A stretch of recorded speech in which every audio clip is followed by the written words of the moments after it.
మనిషికి చావు అనేది మరో జీవితానికి ప్రారంభమా? చనిపోయిన ప్రతి ఒక్క మనిషికి కూడా మరో జీవితం ఉందా?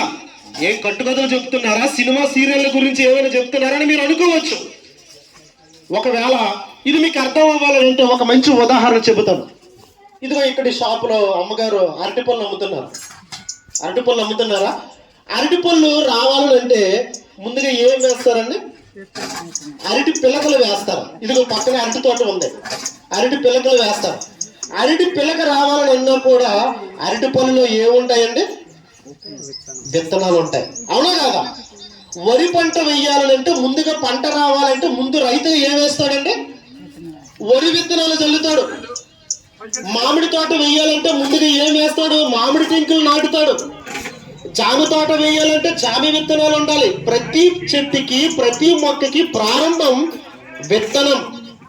ఆ విత్తనం మొక్కగా మారాలంటే ఎలాంటి ప్రక్రియ జరుగుతుందో తెలుసంటే చదువుకున్న వాళ్ళు ఈ విషయాన్ని జాగ్రత్తగా అర్థమవుతుంది. ఆలోచించండి.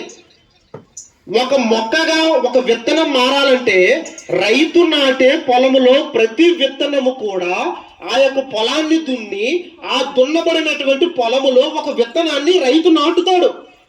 నాటబడినటువంటి ఆ విత్తనం కొన్ని రోజులకి అది చనిపోతుంది.